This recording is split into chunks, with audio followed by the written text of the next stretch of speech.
ಲಾಡು ಕೊಡ್ತಾ ಇದ್ರು. ಈ ಸತಿ ನಮಗೆ ಪಪ್ಸ್ ಕೂಡ ಸಿಕ್ಕಿದೆ.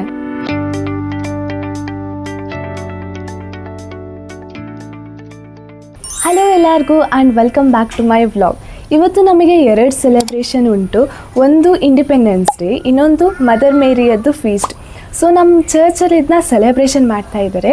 ನಾನು ಈಗ ಚರ್ಚಿಗೆಲ್ಲ ರೆಡಿ ಆಗಿದ್ದೀನಿ, ಬನ್ನಿ ಹೋಗಿ ನೋಡುವ. ಚರ್ಚಿಗೆ ಬಂದು ಈಗಷ್ಟೇ ತಲುಪಿದೆ. ಮೊದಲು ನಮಗೆ ಚರ್ಚಲ್ಲಿ ಬಲಿ ಪೂಜೆ ಇರುತ್ತೆ, ಇದಾದಮೇಲೆ ನಮಗೆ ಇಂಡಿಪೆಂಡೆನ್ಸ್ ಡೇ ಸೆಲೆಬ್ರೇಷನ್.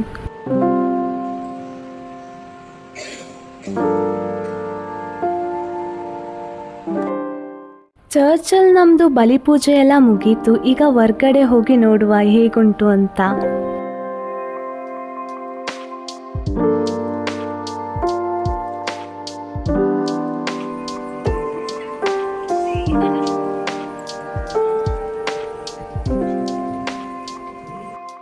ಫಸ್ಟಿಗೆ ನಾವು ಚಿಕ್ಕವರಿರುವಾಗ ಅಸೆಂಬ್ಲಿಗೆ ಲೈನಲ್ಲಿ ನಿಲ್ತಿದ್ವಲ್ವಾ, ಹಾಗೆಯೇ ಇವತ್ತು ಕೂಡ ನಿಂತಿದ್ವಿ. ಸ್ಕೂಲ್ ಕಂಪ್ಲೀಟ್ ಆದಮೇಲೆ ನಮಗೆ ಬ್ಯಾಂಡ್ ಶಬ್ದ ಕೇಳಿಸೋದಂದರೆ ಇಂಡಿಪೆಂಡೆನ್ಸ್ ಡೇ, ರಿಪಬ್ಲಿಕ್ ಡೇ, ಇದನ್ನ ಬಿಟ್ಟು ಬೇರೆ ಎಲ್ಲೂ ಕೇಳಿಸಲ್ಲ.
ಮಳೆಗಾಲದಲ್ಲಿ ಇಷ್ಟು ಬಿಸಿಲು ಯಾಕೆ ಬರ್ತುಂಟಂತ ನನಗೆ ಗೊತ್ತಾಗ್ತಿರ್ಲಿಲ್ಲ.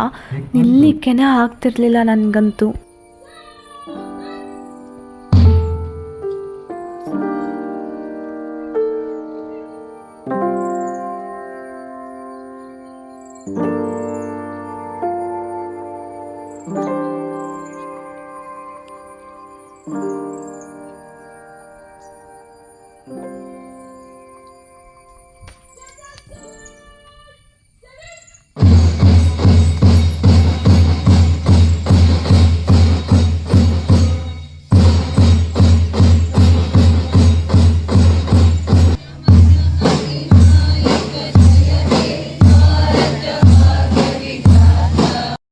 ನಾವು ಬಿಸಿಲಲ್ಲಿ ನಿಂತ್ಕೊಂಡಿದ್ದ ಕಷ್ಟ ನೋಡಿ ನಮ್ಮ ಫಾದರ್ ಏನೇನಿದ್ರು ಗೊತ್ತಾ?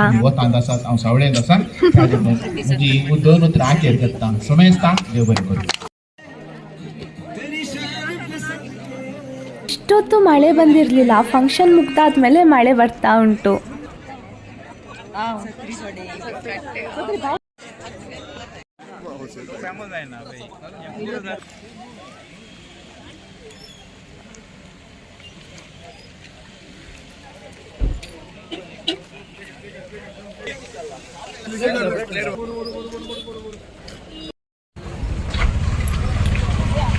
ಈ ಸತಿ ಬರೀ ಲಡ್ಡು ಮಾತ್ರ ಕೊಡಲಿಲ್ಲ, ಏನಾದರೂ ಸ್ಪೆಷಲ್ ಇರಲಿ ಅಂತ ಪಪ್ಸ್ ಮತ್ತು ಕೇಕ್ ಕೂಡ ಕೊಟ್ಟಿದ್ದಾರೆ.